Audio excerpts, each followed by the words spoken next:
Hey, good evening, everybody, and welcome to my next installment, episode number 4.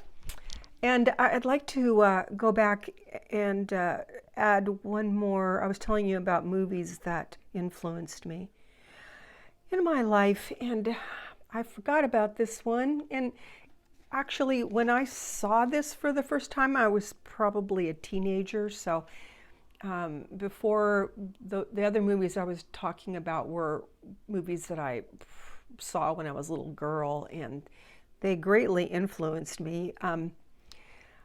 I don't remember when, but in my teenage years, I became aware of a movie called The Day the Earth Stood Still, which was released in 1951, so 4 years before I was born.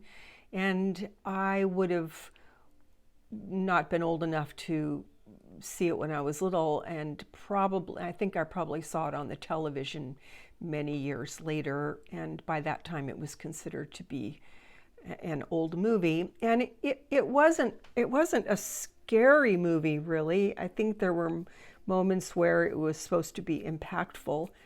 And also I'd had that experience with the bright white star in the sky and the other lights moving towards it, and I had the sense that that sort of thing was not frightening at all. So it didn't really frighten me, but I did love it. And that movie in 1951 was perhaps on the heels of the famous crash in Roswell, New Mexico, where they supposedly found bodies of aliens, and also there were technologies that they found that they studied.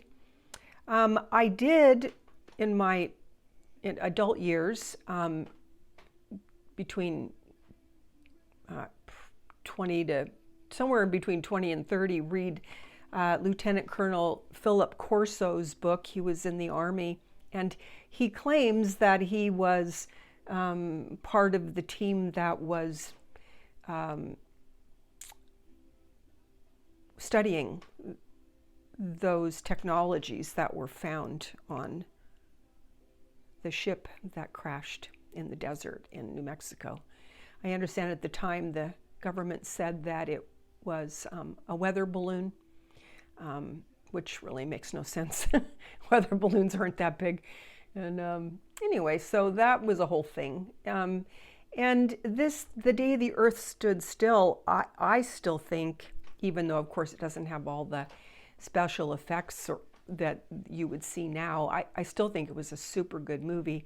And basically the premise of the movie is that a large silver saucer lands in Washington, D.C., and this handsome human-looking alien comes out, and he's all dressed in silver and has what somebody in 1950 would imagine would be a spacesuit, and he has a 7-foot-tall silver robot named Gort, and the alien's name is Klatu, and he basically says that he's from another planet, maybe representing other different planets, and that they think that planet Earth is really on the wrong path, and we really need to, get it together and stop warring with one another, etc.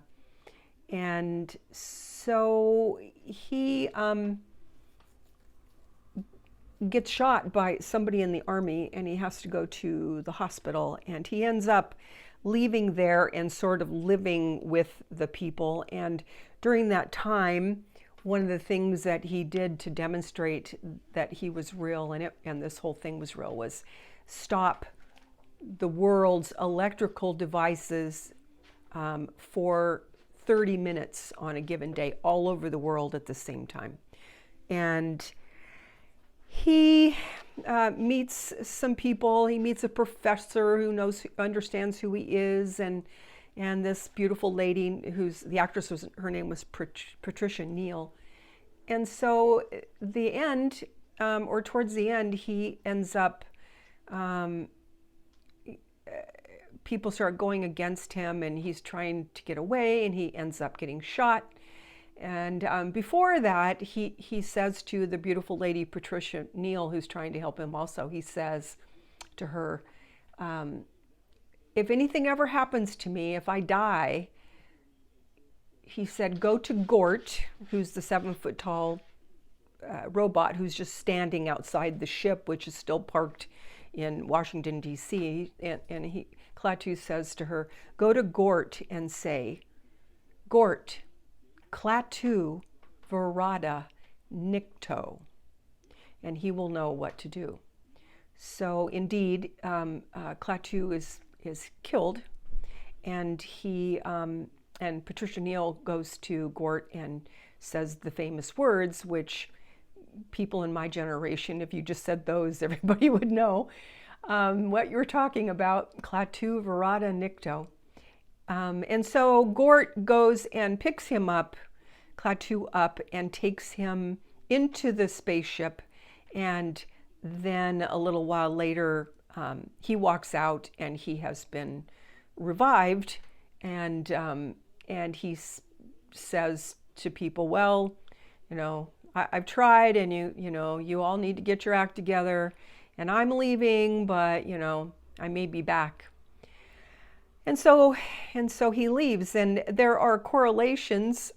They actually in the screenplay, and there was a book that was written before that. He's revived, and they at the time they didn't want to just let him be revived because he would look too Christ-like.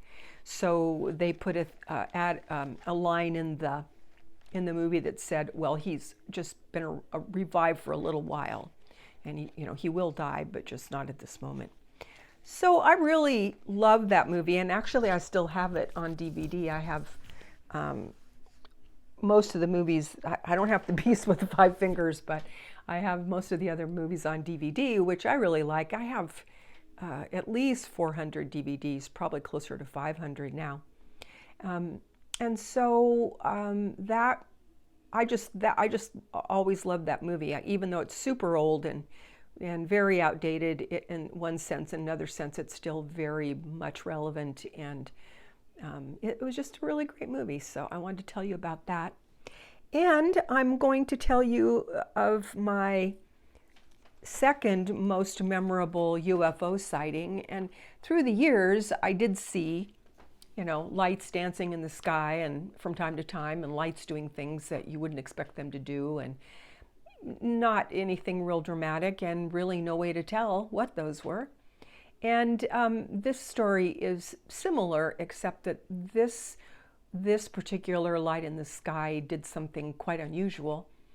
And so the scene is, this was about 20 years ago, and my oldest daughter, and I were out walking the pups, and it was summertime, and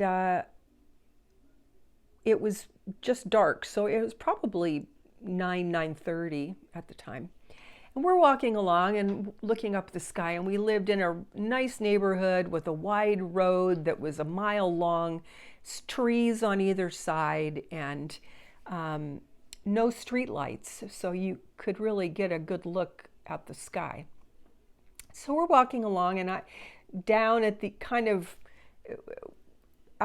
towards the end of this mile-long road, up in the sky, I saw this light coming towards us, and it was off to, from where I was, it was off to my left, high up in the sky, but not as high as that white star that just seemed to be part of the stars. This was quite high, but much lower than that, and it could have been a plane, I thought, and it was a white light, and it was moving at a good clip, but I would say not anything unusual these days in terms of planes.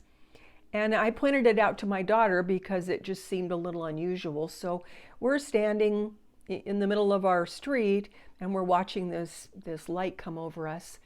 And it was a beautiful, clear, crystal clear night. And we're watching this light, and it eventually passed right over, over our heads, but again, way up in the sky. And then as we're watching it, it gets past our house, and it's heading on further to the east. And the unusual thing was that it turned a bright red, and started out a soft red, and then got kind of brighter and brighter, and then almost had like a tail on it of red, and then it just again disappeared. And I don't know if you've ever watched Star Trek, but it reminded me of it was as though it went into warp speed and it was gone. And what was unusual about it was it turning that red color, and then it sped up, and then it disappeared out of the sky. I mean, it didn't keep going over the horizon and disappeared. It just got really much redder color and then just was gone. So of course we don't know what that it was. It certainly could have been something that we just didn't know exists. I mean, I've never heard of that, but I'm not an aviation person. But I think it's an interesting story. So those are my my stories for this episode. Thank you very much, and I'll be back with another story tomorrow. Please ask questions, make comments, and like and subscribe for my channel. Thank you so much. God bless.